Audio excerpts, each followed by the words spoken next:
apa itu sitokin dan mengapa terjadi badai sitokin. Kalau kita terkena COVID, apakah sebaiknya kita berpuasa, tidak memberikan nutrisi bagi virus, atau justru makan yang banyak? Tetapi, kalau misalnya sudah di atas 1500, yang artinya ada proses pembekuan darah yang terlalu berlebihan. Halo Sobat Iwa, gimana nih kabarnya? Semoga tetap semangat ya. Untuk saudara-saudara kita yang masih isoman, semoga segera pulih dan bisa beraktivitas normal kembali. Untuk kawan-kawan yang terpaksa harus bekerja di luar rumah, tetap menjaga protokol kesehatan ya. Nah, Sobat Iwa, jika beberapa waktu lalu kami pernah mengangkat konten seputar isoman dan fungsi rumah sehat. Ternyata sekarang banyak pertanyaan seputar after COVID. Ini menunjukkan banyak Sobat Iwa yang menjadi penyintas atau menang melawan gempuran COVID-19. Tapi merasakan kondisi badan yang masih belum fit, meskipun sudah lebih dari sebulan dinyatakan negatif dan sembuh.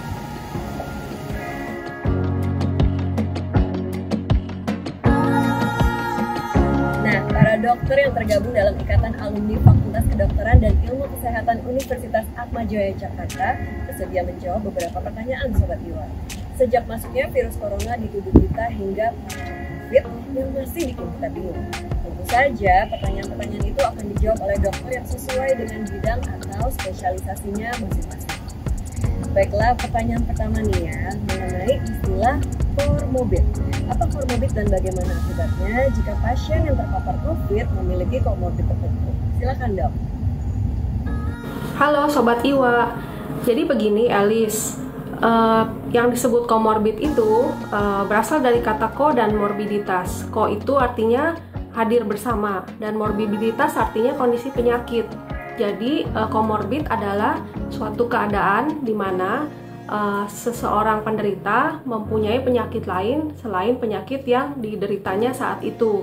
Jadi misalnya penderita COVID juga mempunyai history riwayat menderita hipertensi atau diabetes atau penyakit paru obstruktif kronis atau juga penyakit jantung dan penyakit lainnya. Nah, penyakit-penyakit ini dapat memperburuk penyembuhan dari penyakit COVID-nya. Jadi, seorang penderita COVID bila mempunyai penyakit komorbid ini akan memerlukan waktu penyembuhan kemungkinan yang bisa lebih lama, juga lebih parah, dan juga mempunyai risiko tingkat kematian yang lebih tinggi, sehingga harus berhati-hati dalam penanganannya. Saat kita terkena COVID, mana yang benar? Kita sebaiknya puasa, artinya tak memberi nutrisi pada virus, atau justru makan banyak? Hai Sobat Iwa, jadi tadi ada pertanyaan yang menarik sekali ya. Kalau kita terkena COVID, apakah sebaiknya kita berpuasa, tidak memberikan nutrisi bagi virus, atau justru makan yang banyak? Nah, jawabannya adalah kita harus tetap makan. Kenapa? Karena kalau kita tidak makan, pertama tubuh kita akan menjadi lemah. Dan yang kedua, akan terjadi proses katabolisme atau pembongkaran jaringan tubuh sehingga akan memberikan beban lagi bagi ginjal maupun hati dan dapat memperburuk keadaan. Lalu, kita harus ingat nih, kalau dalam keadaan sakit, kebutuhan energi, kebutuhan zat gizi dalam tubuh kita justru meningkat. Jadi, asupan makronutrien, karbohidrat, protein, dan lemak maupun mikronutrien, vitamin, dan mineral ini harus tercukupi agar organ vital kita tetap dapat bekerja dan sel-sel imun kita juga dapat bekerja secara optimal dan dapat melawan sumber penyakit. Lalu, apakah makannya kemudian dalam jumlah yang banyak sekaligus? Tidak. Jadi makannya dalam porsi kecil tetapi sering. Porsinya terbagi kira-kira 5-6 kali pemberian makan. Dan tiap kali makan komposisinya harus seimbang serta harus bervariasi supaya berbagai macam zat gizi dapat kita dapatkan dan dapat menjaga kesehatan kita. Apakah nilai saturasi oksigen juga bisa menunjukkan tingkat keparahan pasien yang terpapar COVID? Halo, banyak yang bertanya tentang hubungan nilai saturasi oksigen dengan derajat keparahan dari sakit COVID-19. Nah, jadi begini, nilai kadar saturasi oksigen yang normal adalah di atas 95%. Jadi pada saat orang terkena COVID-19 dapat terjadi kerusakan dari sistem organ pernafasan. Artinya, bila kerusakan dari organ ini semakin berat, maka pertukaran oksigen yang terjadi juga semakin menurun. Hal inilah yang mengakibatkan kenapa nilai saturasi oksigen dapat menjadi sangat rendah. Menurut Badan Kesehatan Dunia atau WHO, pada saat orang terkena COVID-19, bila menunjukkan saturasi oksigen sampai dengan di bawah 90%, maka dia masuk dalam COVID-19 yang berat. Apa itu plasma konvalesen? Mengapa PK ini dianggap penting untuk penyembuhan para penderita COVID? Halo Sobat Iwa, apa kabar? Semoga kita selalu diberikan kesehatan. Bicara tentang plasma konvalesen, apa itu plasma konvalesen? Plasma konvalesen adalah cairan dalam darah pasien yang telah sembuh dari penyakit COVID-19 yang mengandung antibodi spesifik terhadap virus SARS-CoV-2 yang merupakan penyebab penyakit COVID-19. Terapi plasma konvalesen yang kita berikan pada pasien dengan sakit COVID-19 dianggap mampu memberikan kekebalan untuk melawan penyakit COVID-19 sehingga meringankan gejala penyakit dan kemungkinan besar untuk sembuh menjadi suatu harapan kita semua. Kita ketahui sampai saat ini belum ditemukan obat yang sesuai untuk menanggulangi penyakit COVID-19 ini. Sehingga salah satu cara dengan terapi plasma konvalesen dianggap mampu memberikan kekebalan secara langsung dalam melawan penyakit COVID-19 ini. Jika akhirnya meninggal dunia, mengapa penanganan COVID begitu ketat? Harus dibungkus plastik dan sebagainya. Apakah jika dimakamkan seperti biasa, masih mungkin menularkan? Terima kasih Elis untuk pertanyaannya. Kepada seluruh Sobat Iwa, pertama-tama izinkan saya menyampaikan rasa turut berduka cita yang mendalam pada seluruh keluarga yang telah ditinggalkan oleh orang-orang terkasih karena COVID-19.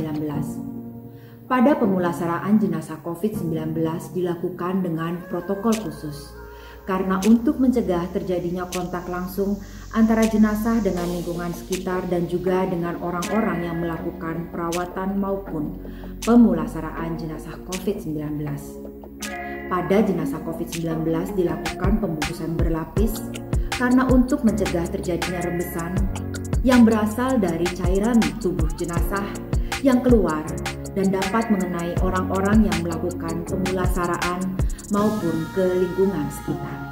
Halo Sobat Iwa, jadi begini Elis, jenazah COVID yang sudah melalui protokol kesehatan seperti yang Dr. Clarissa sampaikan tadi, dengan desinfeksi jenazah, kemudian dilapis dengan menggunakan bahan kedap air, bahkan hingga peti, itu membuat dia menjadi aman untuk dihandle oleh petugas pemakaman, sehingga jenazah bisa dimakamkan secara biasa atau di lokasi pemakaman biasa.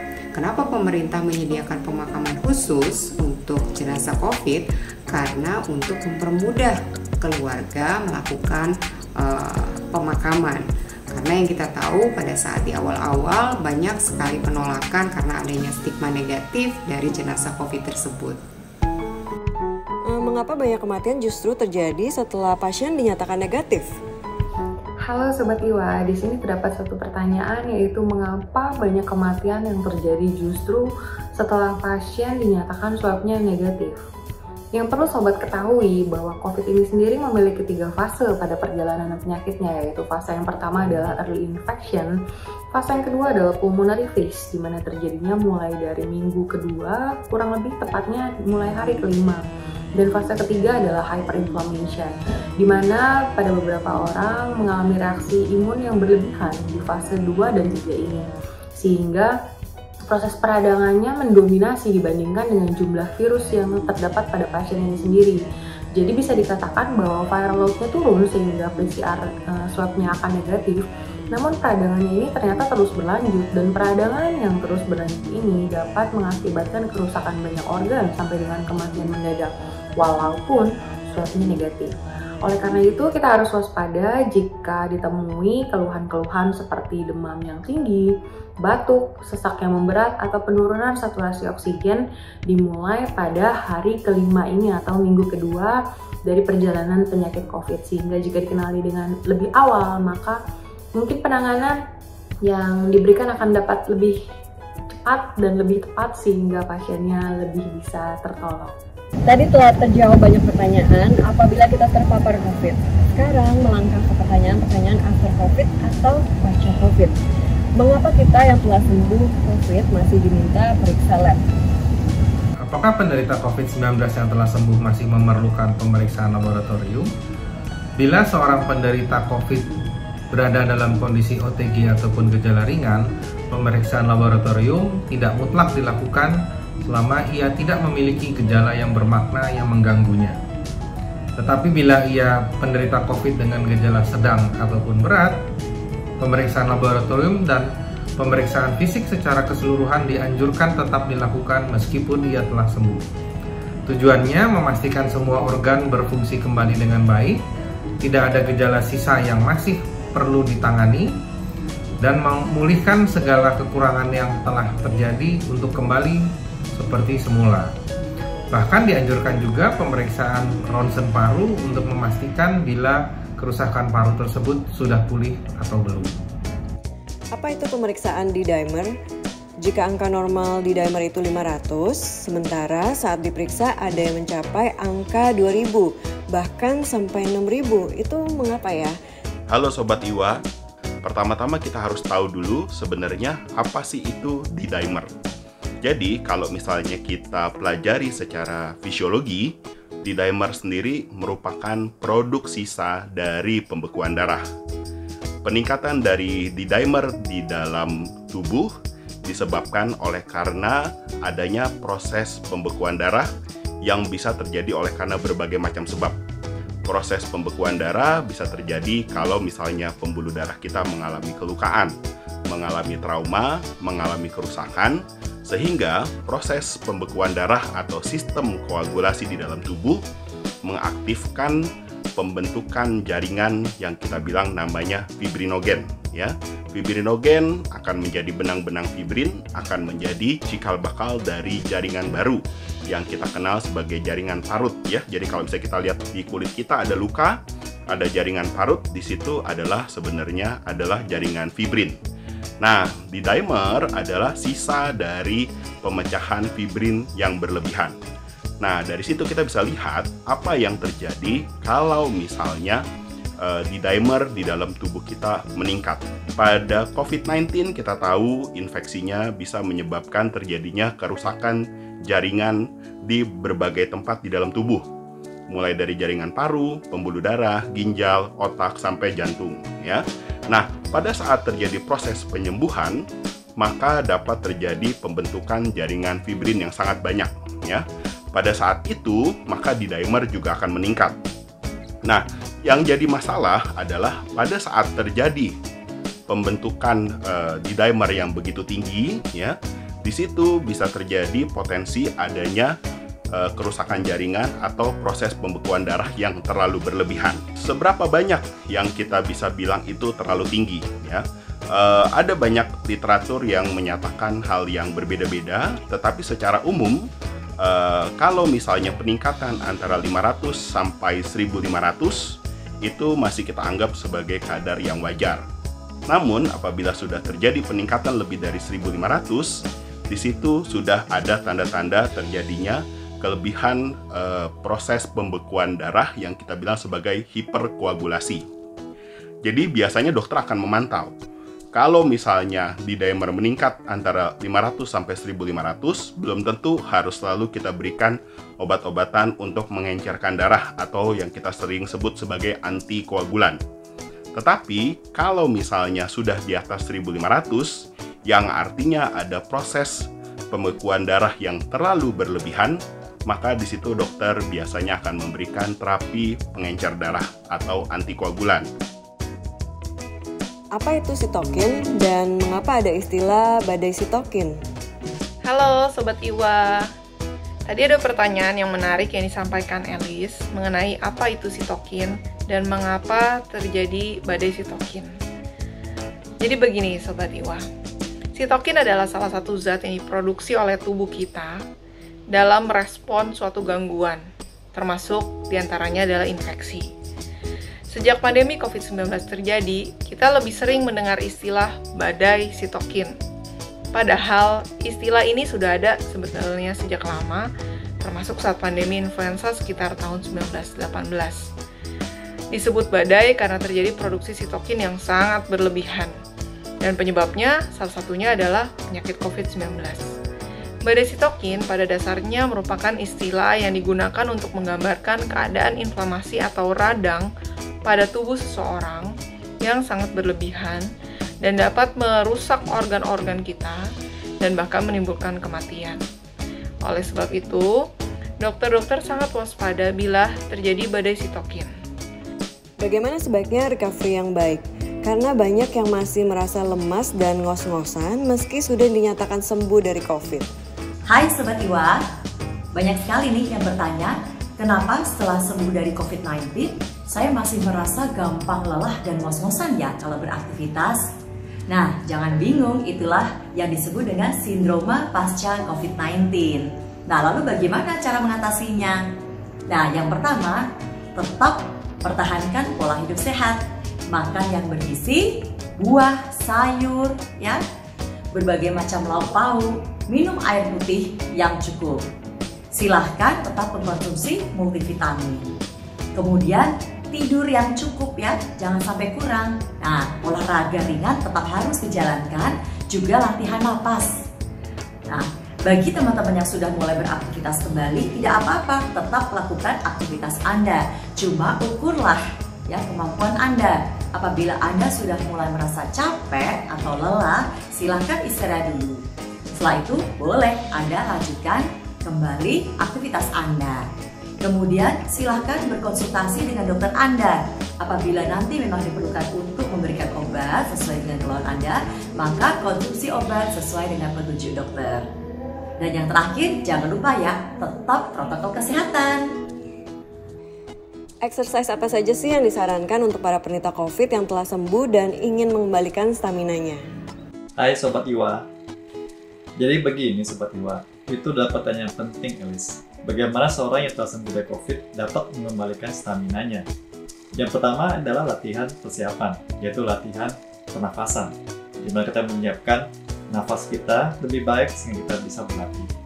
Yang pertama adalah dengan latihan penguatan otot diafragma. Kita bernafas dengan diafragma, yaitu dengan mengembangkan perut seperti ini. Ya, kemudian kita tingkatkan dengan latihan nafas yang bertingkat seperti ini dengan diafragma juga. Jadi kita kembangkan dada kita semaksimal mungkin. Ya, kemudian kita juga latihan untuk menggerakkan dinding dada kita yang kaku ini. Ya, jadi dengan menggerakkan bahu, kemudian kita juga menggerakkan dada kita saat kita bernafas, kemudian menurunkannya saat kita bernafas, membuka dada kita ke belakang dan melakukan stretching pada otot-otot dada kita dan juga otot-otot lainnya. Kemudian kita juga perhatikan, kita koreksi postur kita supaya kita dapat duduk dan berdiri dengan tegak dan benar.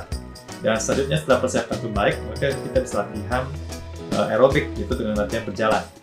Minggu pertama dengan kita mulai berjalan semampu kita, dan kemudian minggu kedua kita bisa mulai berjalan kurang lebih 5-10 menit dan kita tingkatkan secara bertahap sehingga dalam sehari kita bisa mencapai 20 atau 30 menit. Semoga itu membantu. Usai COVID, berapa bulan kemudian kita diperbolehkan untuk ikut vaksin? Usai COVID, setelah berapa lama kita diperbolehkan vaksinasi? Jadi, menurut pendapat para ahli, bagi para penyintas COVID-19, diperbolehkan untuk melakukan vaksinasi COVID-19 setelah 3 bulan sejak dinyatakan sembuh dari COVID-19. Sobat Iwa, terjawab sudah banyak pertanyaan kita, terutama bagi yang telah sembuh dari COVID. Semoga penjelasan para dokter tadi membuka wawasan kita, terutama untuk lebih mengerti bagaimana treatment pasca COVID. Jika Jika informasi tadi Anda anggap penting diketahui oleh keluarga atau saudara yang pernah terpapar COVID, segera share supaya mereka mengerti bagaimana kondisi tubuhnya saat ini. Jangan lupa juga subscribe, like, dan komen. Apa yang paling dirasakan after COVID Anda? Jawab di kolom komen. Sampai jumpa di konten-konten Iwa Property and Lifestyle TV YouTube channel berikutnya. Iwa TV The Pilot, simply inspiring.